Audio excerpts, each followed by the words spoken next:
درود. با برنامه دیگر از مجموعه آبانگان مهمان خانه‌های شما هستیم.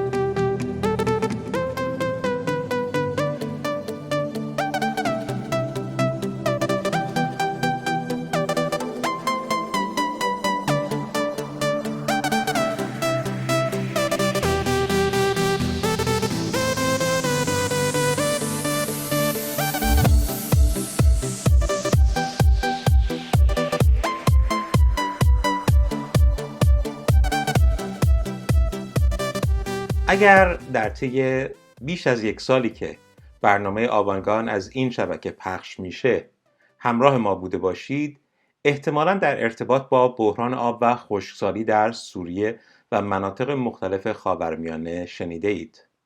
خبرنگاران مختلفی در این ارتباط گزارش دادند و برنامه تهیه کردند، اما یکی از سرشناس‌ترین کسانی که به این موضوع پرداخته یکی از خبرنگاران به نام نیویورک تایمز هست. توماس فریدمن خبرنگاری هست که در جوانی با زبان عربی آشنا شد و به واسطه علاقه‌ای که به خاورمیانه داشت بیشترین مدت زمان گزارشگری خودش رو در خارج از آمریکا در منطقه خاورمیانه و شمال آفریقا سپری کرده. فریدمن به خاطر همین علاقه بود که اومد مسئله خشکسالی و بحران آب در سوریه و نقاط دیگر خاورمیانه رو جدی گرفت و تونست ارتباطی رو میان بحران‌های اجتماعی و بحران آب پیدا کنه. 2 سال پیش مهمان بنیاد کارنگی بود تا در میزگردی در ارتباط با آینده خاورمیانه برای مخاطبان صحبت بکنه. در پایان از او سوال کردم که آیا بدون در نظر گرفتن شرایط سخت آبی در ایران میشه آینده‌ای رو برای این کشور تصور کرد؟ فریدمن گفت که به همراه شبکه شو تایم مجموعه مستندی رو تولید کرده در ارتباط با گرم شدن زمین و او به مسئله بحران آب و خشکسالی در خاورمیانه پرداخته بود. این فیلم رو دیدم و تصادفاً 1 هفته بعد در سان فرانسیسکو چند دقیقه درباره همین فیلم با او صحبت کردم. هفته پیش در تماسی که با سازندگان این مجموعه گرفتم از اونها پرسیدم که آیا اجازه دارم بخشایی از این فیلم رو که توماس فریدمن در اون نقش داشته رو پخش بکنم و اونها به من اجازه دادند که همه قسمت‌هایی که توماس فریدمن در اونها دستی در کار داشته رو برای آگاهی بخشی مخاطبان ایرانی به نمایش بگذارم.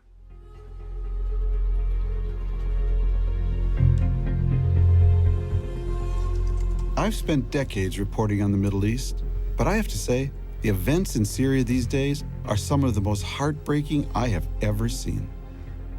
I thought I knew how it all started, with protests over government repression and widespread poverty in early 2011.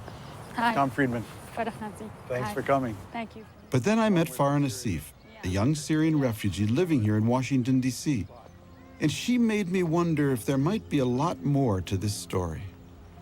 They are talking about Drought when I was young. I was 11 or something like this.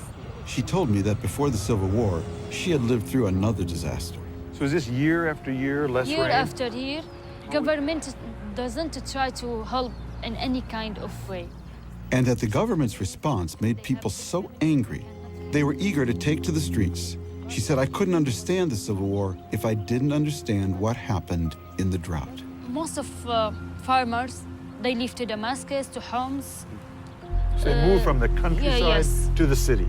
To the city. They live in very poor area in Damascus. Like you can find 10 person in one room. Wow. If you notice that most of people in revolution, they are from countryside Really? of Syria. Later, I learned that this drought was the worst in Syria's modern history, and that it happened in the 4 years just before the revolution. Over 1 million people were displaced, and according to the United Nations, more than 2 million were forced into extreme poverty. It's really scary. And this drought was part of a trend. According to a study by the U.S. government's National Oceanic and Atmospheric Administration, over the last 40 years, climate change has caused the Mediterranean region to dry out, resulting in longer, more severe droughts. The places in red are getting the worst of it, and Syria is right at the epicenter. I also come across a confidential U.S. diplomatic cable written 2 years before the revolution. It contains some dire predictions. A UN official stationed in Syria feared the drought would throw the entire country into chaos. But can there really be a connection between a drought and a civil war?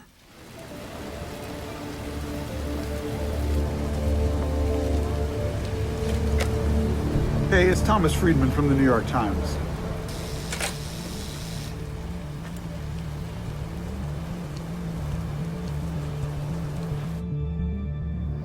Climate change is now well understood to be a major national security issue and a source of stress on a number of the underlying causes of conflict. Drought, floods, food shortages, water scarcity, all of these drive increased human insecurity, poverty, and can contribute to conflict.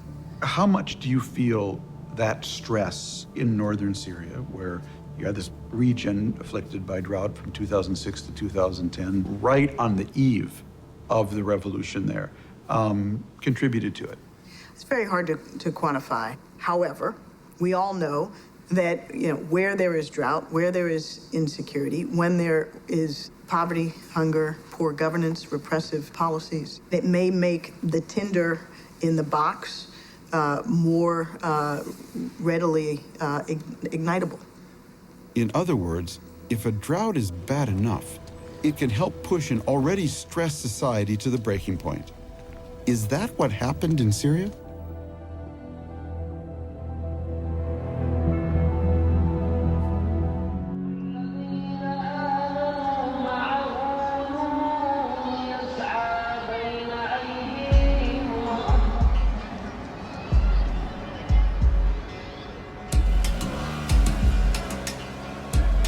I first visited the Middle East as a teenager and fell in love with it.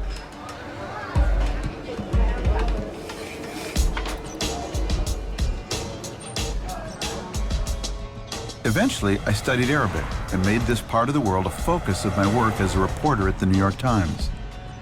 In a region with no shortage of troubled countries, Yemen stands out as one of the most unstable.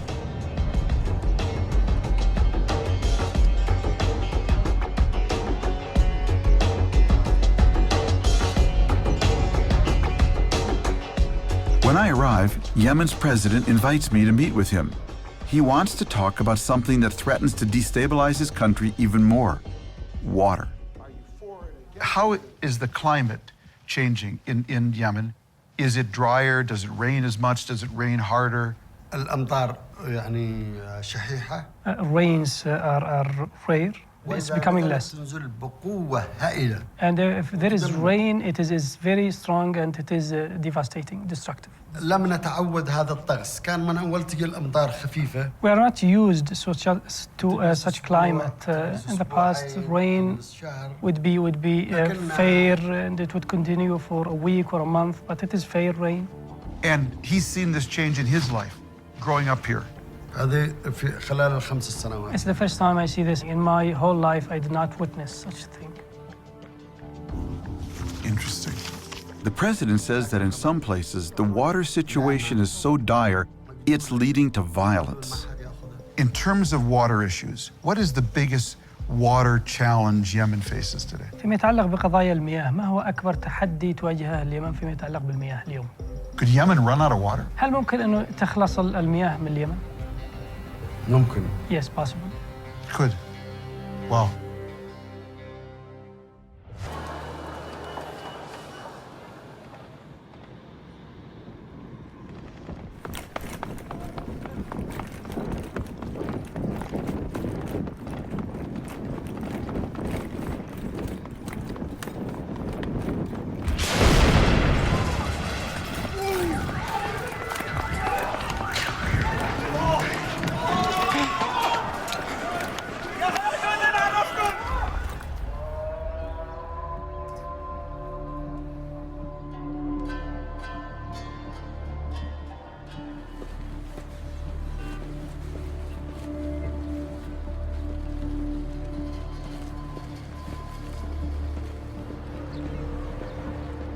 This is all Hasaka province. I'm from Hasaka city. I'm less than an hour's drive from the Syrian border. On the other side, a civil war is raging, the world's deadliest conflict. I'll introduce myself. I work as a medic and safety consultant. I served in the Balkans, Sarajevo, Afghanistan. This will be my 10th trip into Syria. But I'm not here to write about the latest battle. There's a different disaster I'm interested in. One I hope will tell me something about the real roots of this conflict. Khabur River starts from Syrian city of Ras Al Ain, and it ends with Euphrates River. Gotcha. It feeds into the Euphrates, Yeah, obviously. that area people, they really suffered from the drought. The rain average started to reduce heavily, and it stopped totally. Then, It actually stopped. Yeah. Wow. But I remember how it was, because we used to go to swim there. Huh. Yeah, and then not anymore.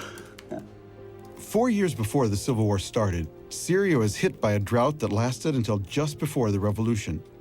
A drought so devastating that it altered the lives of millions of Syrians.